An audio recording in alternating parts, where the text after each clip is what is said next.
So today's topic is positioning. What is positioning? Positioning is the way you create content that makes you stand out of the crowd so that you don't just get skipped by any other reel a person is watching. Now, when a person is watching content, when they're consuming, let's say, short form content, they are a zombie. They're watching at their phone, they're looking at their phone, and they're just scrolling. Now, if you come out as any other person who is making content like other million people, you are just going to get skipped because that person has already saw this type of content over and over again and he's bored of it. He wants new stuff. He wants more, loop breaking or intriguing type of content that will break that loop and it may find and he may find interesting that type of content, or he may find that type of content interesting. So you have to create that type of content, and this all you learn in the subtopic called positioning your content. Now we have named it, but every other content creator who is famous on YouTube, or let's say Instagram, or let's say LinkedIn, Twitter, so every other person who is making content is aware that positioning is a thing. They just don't know it as a rigid type of category or rigid thing. They knew it is there and they're just following it. Now let's say Mr. Beast starts making content like any other person.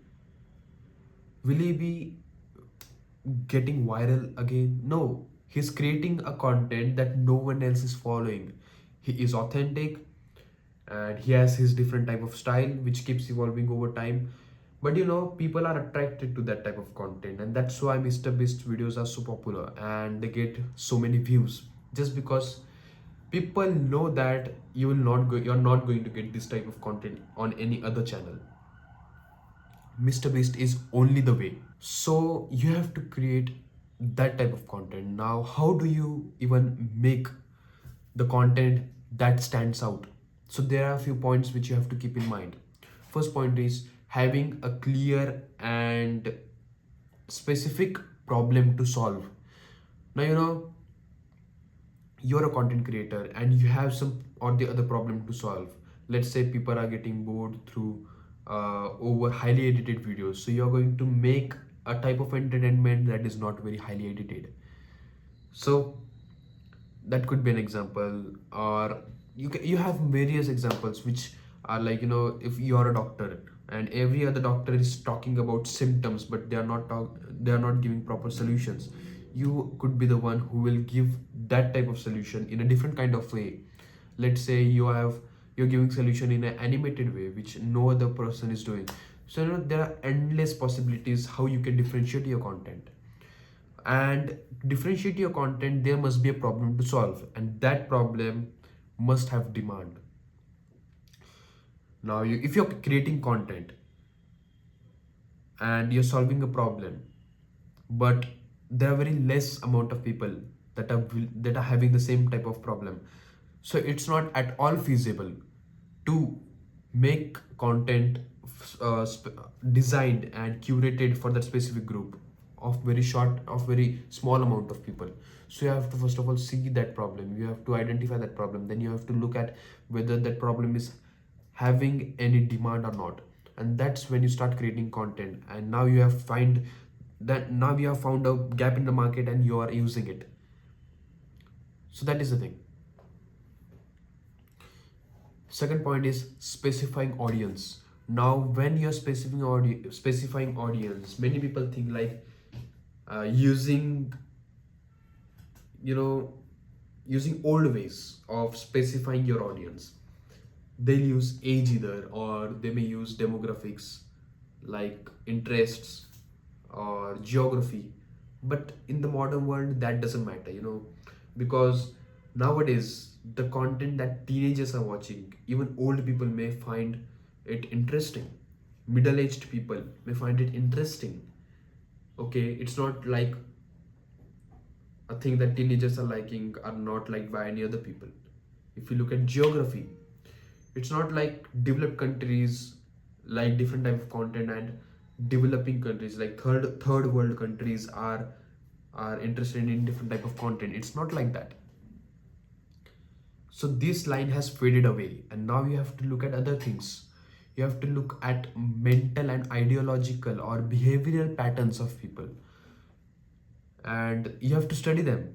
You have to study that this is the type of behavior these people are doing and following and interesting, and these people are interested in this type of behaviors, and this behavioral pattern is you're noticing over and over again, so you can exploit it.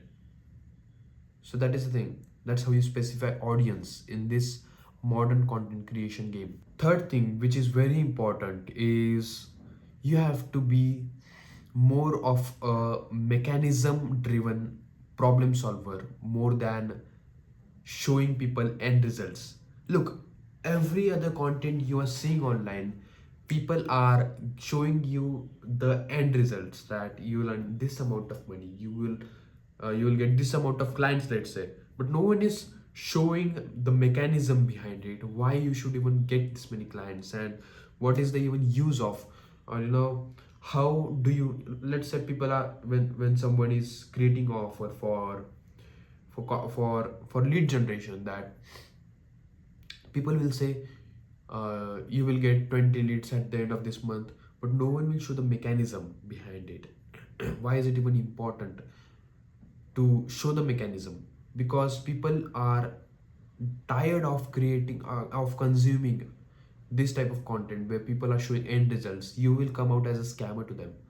The things that are repeating over and over again, you should look a way to break that loop and creating a different type of content, so that you get that endless mindless scrolling zombie out of that loop, getting him back to human, and then feeding that human, giving him logical reason to follow your content, to follow you. You have to moreover focus on that type of thing. Fourth point is have something to oppose. you know Everyone has something to oppose. No one can be completely supporting a type of a type of niche, or a specific niche or a market. You have a single thing at least to oppose in that particular niche or market, and you have to just find it out, and you have to speak it clearly. You have to articulate it in front of your audience, that this is the thing which I don't like and I oppose it. Have something to oppose at least, because everyone has something to oppose. If you don't have anything to oppose, you don't know yourself really well. You need self-awareness then. So get something to oppose and articulate it completely, and specifically, clearly, so that people who share the same opposing factor, they'll connect to you. And even if the people who think that you're wrong, they will still connect you, because you are authentic enough, you are brave enough to talk about it. You don't have to create controversies like every other person is doing nowadays to gain more views, to gain more engagement. No, you don't have to do that. I mean, it's helpful sometimes, but you don't have to do it every now and then. You have to just be clear that your goals are this is what are the ideologies you support, this is what are the things you oppose, and people will automatically connect with you more and more. Fifth thing is you have to compress your message, compress whatever the ideologies you have, compress your offers you're going to provide, your service you're going to provide in a single statement. A single statement, that I do this, that I will help you do this, and this is how I will do it, in a single sentence. If you are able to make that sentence and you're proud enough of it, that's when you know that you are on the right path. Another point is don't be weak, and maintain that ideological and conceptual consistency. Because if you are going to change what you believe every now and then, that you read something this morning and now you have changed what you were thinking, of course you should be changing over and over, because that's how you will evolve. You should not be closed minded, that okay, these are the ideologies, these are my ideologies, I do believe in it, and I don't want anyone's opinion on it, and I'm not going to change. That's not at all how you should be. That's a sign that you are a fool. But you should be not changing it every now and then. If you believe something, first of all, take time that you believe in it. Know yourself, like listen to yourself, that do you really believe in it, or you're just manipulated by another person, or they are living that shadow of their ideology over you, or do you really believe in it? First of all, make sure. And once you're sure about it, just hold it and always support it.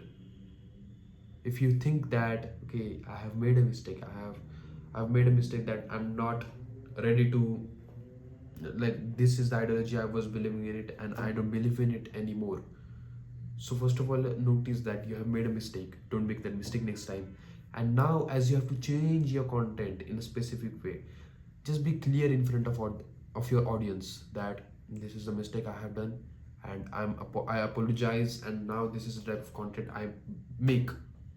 You don't have to be direct over it. You can be indirect. You can just throw the word that this is what I have to believe now. I don't believe it anymore, and don't change the topic much. Just don't be overly vague. You have an idea, be clear about it. People love clarity. People don't like that fuzzy mindedness. You understand? Because when you are consistent, it makes sure that you're